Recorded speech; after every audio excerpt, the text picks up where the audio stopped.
تنحى يا حزن واهجر فؤادا توكل بجد شمس کی آیتیں بعزم. جس میں اللہ، اس کا ترجمہ سنو اللہ کیا فرماتا ہے. قسم ہے سورج کی روشنی کی، اللہ قسمیں کھا کھا کر امت کو پیغام دے رہا ہے، تب بھی ہماری کھوپڑی میں بات نہیں آتی.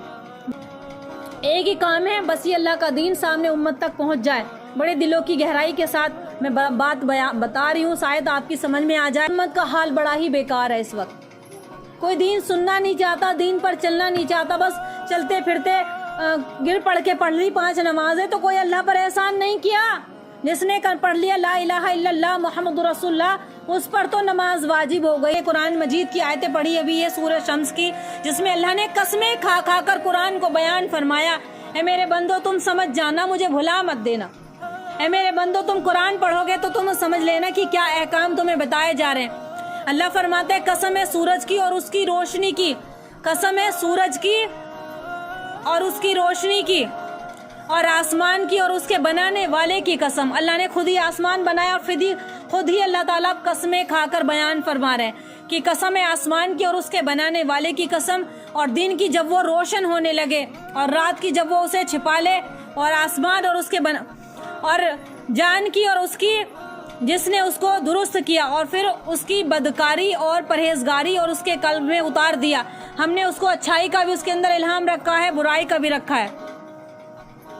یقیناً وہی مراد کو پہنچے گا جس نے اس کو پاک جس کو اس نے پاکیزگی کو اختیار کیا.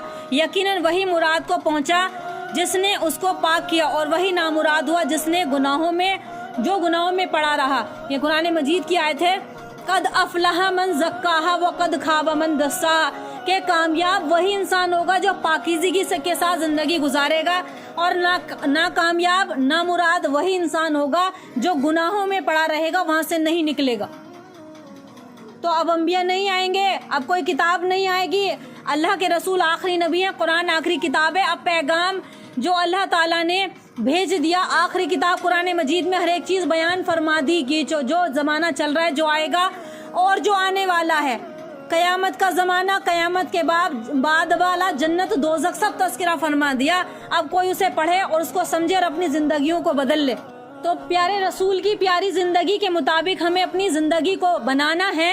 ہمارا کھانا نبی کے طریقے پر، ہمارا چلنا پیارے رسول محمد مصطفیٰ صلی اللہ علیہ وآلہ وسلم کے طریقے پر، ہمارا جینا اللہ کے لیے، اس کے رسول کے لیے، ہمارا مرنا اللہ کے لیے، اس کے رسول کے لیے. کون سی کتابیں پڑھائی جائیں، امت کے سامنے کیا بتایا جائے. ارے اتنا تو سن کے بھی ذہن میں آ جاتا ہے کہ منزل کیا ہے ہماری.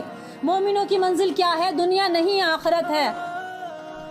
دنیا میں انسان کتنے اچھے اچھے گھر بنانے کی کوشش کرتا ہے، میرا گھر اچھا ہو، میرا بنگلہ اچھا ہو، میری گاڑی اچھی ہو. کتنے جد و جہد کرنے میں مسلمان لگے ہوئے، سعودی، دبئی، قطر، تمام بحرین کے ملکوں میں جا رہے ہیں، روزی کمانے جا رہے ہیں، اپنے گھر کو سجانے میں، گھر کو بنانے میں، شادیاں کرنے کے لیے، گھر بنانے کے لیے. کچے گھر تھے اب پکے بن گئے. سب کچھ اچھا کرنا چاہ رہے ہیں، دنیا اچھی بنانا چاہ رہے ہیں، لیکن دین مٹاتے چلے جا رہے ہیں. تو دنیا بھی بنانی ہے، دنیا بھی منانی ہے، لیکن اس سے پہلے دین کو سامنے رکھنا ہے کہ کہیں ہماری زندگی میں ایسا راستہ نہ جائے کہ ہم اپنے رب کو ہی بھلا دے. گھر بھی اچھا ہو، گاڑی بھی اچھی ہو، ارے یہ دل جو اللہ نے بنایا ہے اس کو بھی تو پاک صاف رکھو.